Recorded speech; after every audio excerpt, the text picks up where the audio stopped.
What's up guys, how's it going? Today we're going to be taking a look at a few mob farms. Very basic one over there, working our way up to the rather massive one there, which is the one I usually use myself. Now before we get into how to make them, what I will say is make sure you do making them at least 25 to 30 blocks away from where you spawn, otherwise you might find that they're not working. Okay.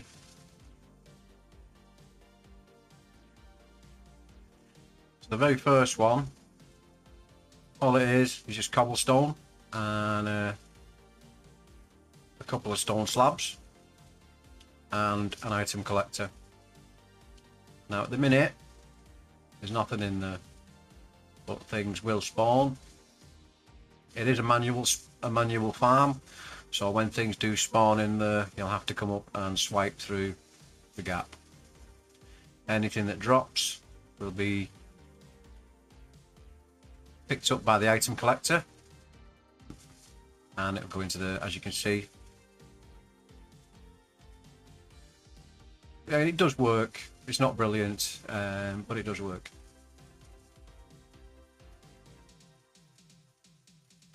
The next mob farm, you'll see already there's some XP orbs in there. Now this farm itself is 7 blocks square, so it's 7 blocks on all sides, 5 blocks inside, so you've got 5 blocks of space inside, and it's 1, 2, 3, 4, 5, 6 blocks high. Now I have got some very basic iron spikes. Now these don't require any redstone or any other power source. You basically just put them down and forget them, and they're all over the floor in there. I don't know if you can see. Yeah, it's just literally a layer of them. So the mobs will spawn on top of them. The damage will get done until they die, and then again all the items will be collected in here. These are the kind of things you can get, like mob heads, you know, redstone, android parts, arrows, you know. Okay, so that's that one. Now the next one is exactly the same, but this one has got the redstone powered iron spikes. So you can have them always on by placing a block of redstone underneath them, or you can have them powered by using a lever like that. Now just to show you how I've set them up inside, let me just go back into survival.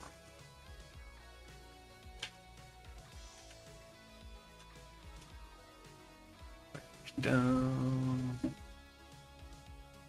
So you see, literally just a layer of redstone with the spikes on top.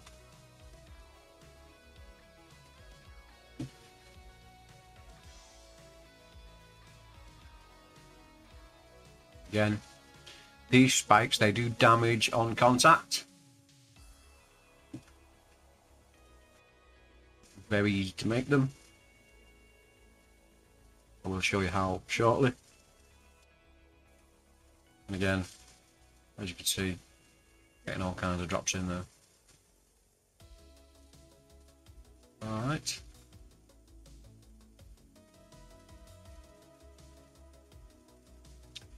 So this one, as you can see, it's fairly large. As you can see, it's 15 blocks high. Now the height is more or less just to cause extra damage. You'll understand why once I finish explaining. It's 31 blocks across from that side all the way to that side, and that includes a 1 block walkway all the way around the outer edge. The central pillar, which is this bit, is again same as those. It's 7 by 7 blocks, and it's five blocks on all sides inside, like that there. And that's how it's using the diamond spikes in this configuration. Rather nasty, but they're really nice, these ones. I like these ones. Okay, now I've got a couple of different things to show you on here. Right, so this particular mob farm, it collects XP as well as items. So it's got some absorption hoppers at the back of these singularity tanks that picks up the XP orbs and puts them into the tank. This is an XP tap, so if I want to get the XP out, turn it on. Now you'll see it's not going down very fast, so it doesn't seem to be. If that happens, it does happen occasionally. Break the tap.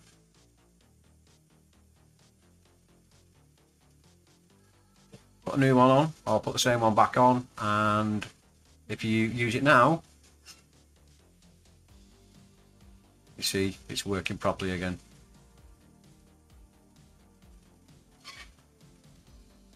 You don't have to have the 5 tanks like I normally do, but I just like the way like this. Don't have to keep going back to it then. One tank fills up and then the other and then the other and so on. Now the reason I've got a smeltery faucet or shade faucet here on this one is because you can use the liquid XP to make soul sand, and the way you do that is you take a block of normal sand, pop it in a casting basin, hit the faucet, and there you go. 1 block of soul sand. You can automate the process. If you want to see a tutorial on that, I can make one. Let me know in the comments below. So that's that. Also, instead of the singularity tanks and the tap setup, you can have an experience pylon. Now that can hold up to 1,000,000 millibuckets of experience. As you can see, it's got quite a bit already. In order to make one of these, you're going to need to go to the nether, because you will need some blaze powder and let me have a look. Forgot now. Blaze powder and something else. XP pylon.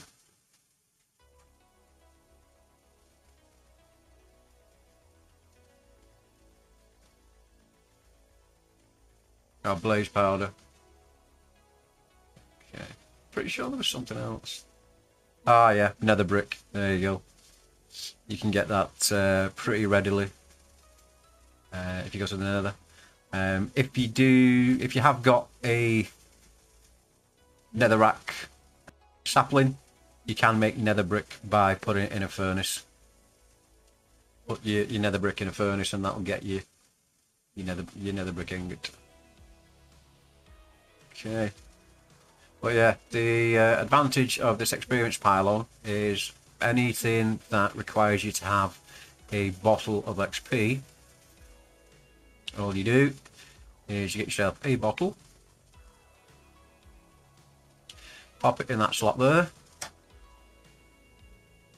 and it will automatically fill up. There you go. You get yourself a bottle of enchanting. In order to get the XP out for yourself,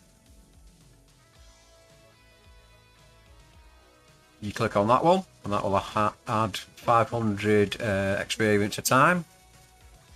This will drain 500 experience from yourself, and you can change from collecting orbs to dispensing orbs. There you go. So that's that one. Now, to show you all how to make all the bits. Oh yeah, what I would say as well with this big one, this big farm, if you decide to become an android later on, this is how you'll get your different body parts. You don't actually see yourself as an android, but these will be like internal armor sort of thing that will give you bonuses. So hold shift on that, for example, and that will just give you an extra point of health.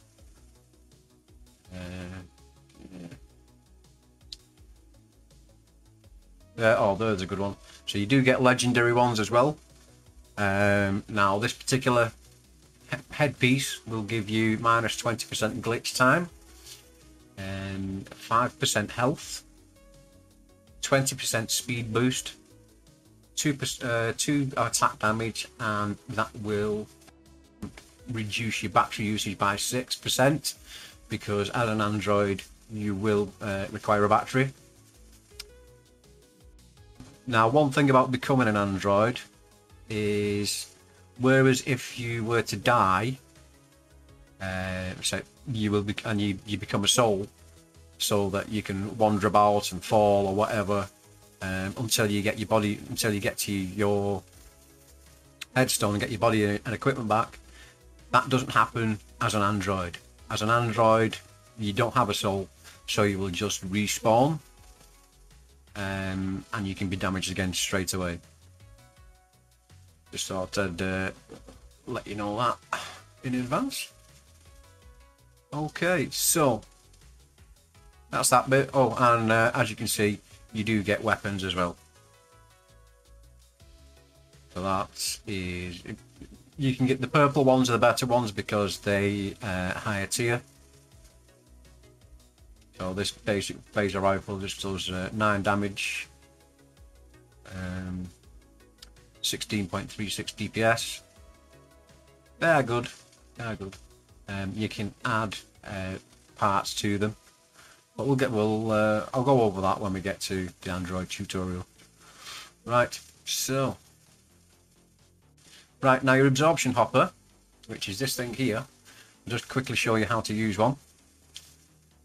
It's literally just a block like that. Right click on it and you'll see all these things here. Now, because you can configure it to push things out from any of these sides, all you do is use these. So west, for example, if I wanted fluids coming out from the west, I'd hit that twice and you'll see that I've now got this popping out, and that will push fluids into anything like your, like your tanks over there. Now, if you wanted items, do the same items, and you get the blue band instead. And you can do that for any side of the absorption hopper. Now, over here you've got your offset, and that will offset the area of collection. So if I just put that on so you can see it, now up and down, north, south, east, west. So click that, for example, you'll see the area being offset upwards. Do it that way, see it being offset over there. You get the idea. Can be handy if you want to move, put the hopper somewhere else rather than on the front of your, your farm or whatever you've got it using it for. Okay. Now, your mob fan, which is what I've got up there. I'll just show you.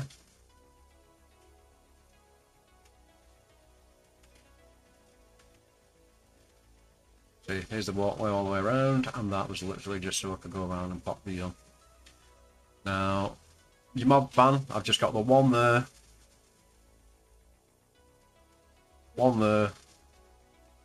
and again, one more. Now, I'll show you how they work. Now, if I turn this, if I show the area on this, that is a basic mob final distance that it pushes out. Now, mine pushes out 10, so I've got 6 upgrades for power that you can have. I mean, you can have 10 maximum, so I could have that even longer if I wanted. I'll show you.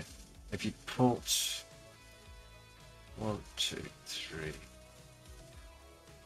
4, 5, 6, you'll see it pushes out much longer.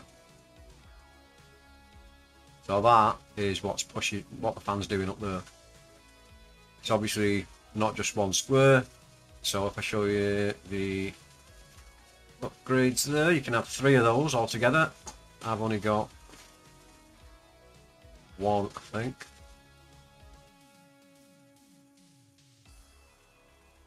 And 2 that way. So that would be your zone. Or if I put another one in the height.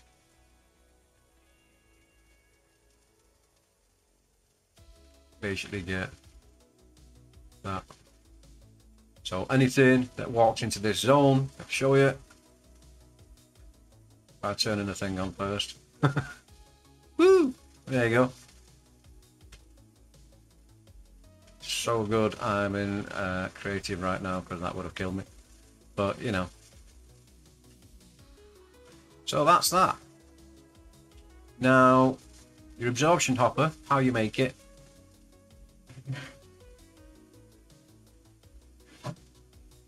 Is you want an eye of ender. So that's going to require a trip to the nether, as you're going to need some blaze powder. And an ender pearl. So an ender pearl and a piece of blaze powder that will give you an eye of ender. You'll need 3 pieces of obsidian and 1 hopper, and that will give you your absorption hopper.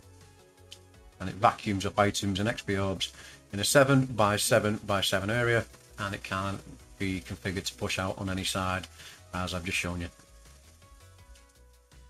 Okay. So that's that. That's your absorption hopper. Singularity tank is very easy to make. All that is 5 pieces of glass. Now, in order to make glass, all you do is put some sand, some blocks of sand in a furnace, and that will cook into glass. And you've got 4 iron ingots as well, and that will give you your singularity tank. You're easy to make. Your XP tap.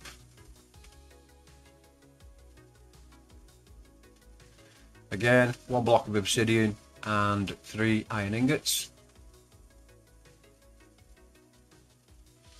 That will give you your XP tap.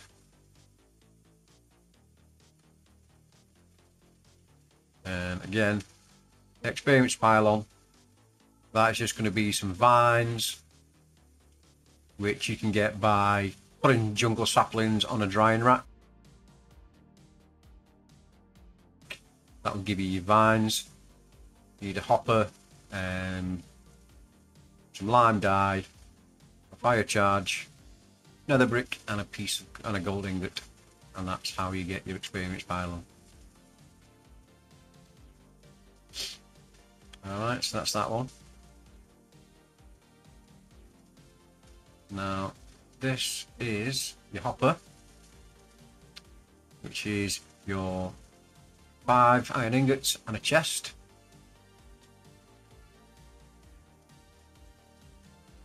Of course, chests don't normally look like that, so I don't know why that texture is broken, but you know, these things happen.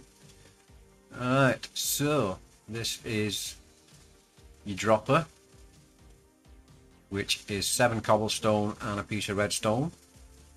Now, the reason I'm showing you these is because you'll need them to make your item collector, which is 2 iron ingots, 2 droppers, 3 hoppers, and a block of lapis.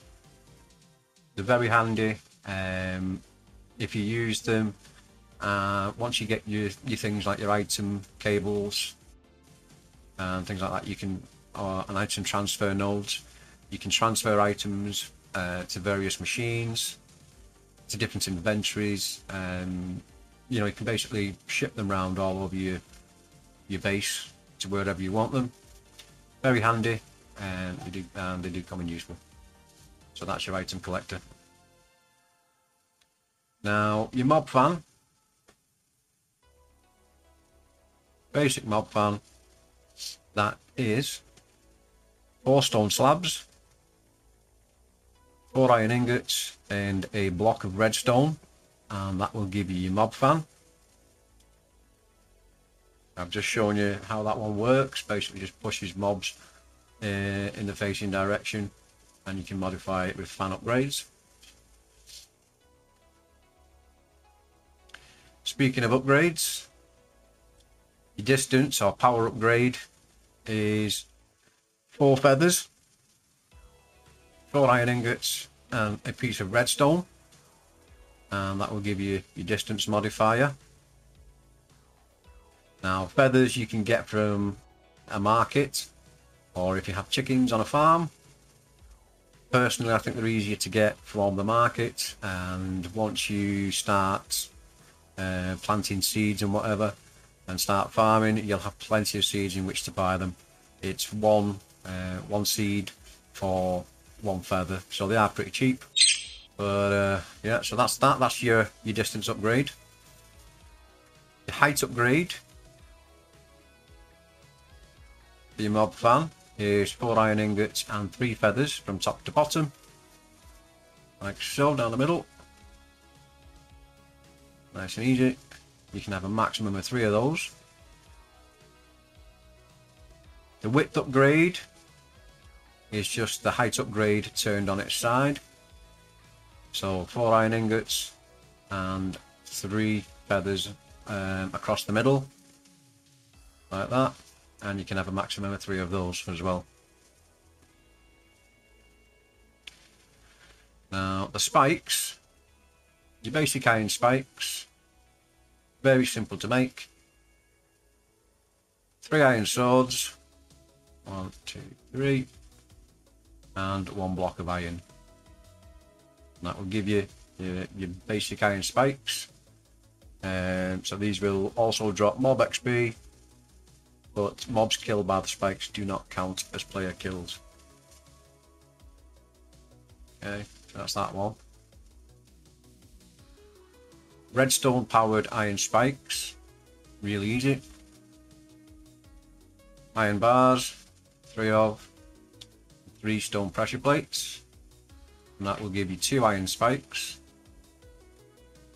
Again, they're powered by redstone and damage on contact, and you can either have them permanently on by placing redstone underneath them, a block of redstone, or having some sort of switch for them. Okay. Similarly, you've got the redstone powered diamond spikes, which is 3 diamonds and 3 blocks of iron. That will give you 2 diamond spikes. Now the kills give experience and player only drops, so these are the best out of the 3. You can, if you so choose, use a mob masher, which has things like looting, baying of anthropods, beheading, all that kind of business, as their upgrades. However, I've never really used one, and you get plenty enough drops with the diamond spikes anyway. If you would like me to do a tutorial on the mob masher, or another kind of mob farm like a water farm, which I've never used, but you know, we can always go down that route and show you one. Entirely up to yourselves. If you would like that, leave a comment down below and I'll get on it for you. Okay, just before I go, the XP, it's good to collect it in this fashion. Reason being, when you're gonna be using XP when you're making your enchantment books, that uses XP as well. And if you do decide to become an android, then you do unlock various android abilities with XP as well. So it's good to get a good stock of it, you know, when you're able to. But yeah, hope you found the video useful. Hope you've enjoyed it. If you did find it useful, please consider dropping a like, maybe even subscribe, so that you don't miss out on any future tutorials, future content. And thanks very much for watching. I really do appreciate it, and I'll see you in the next one.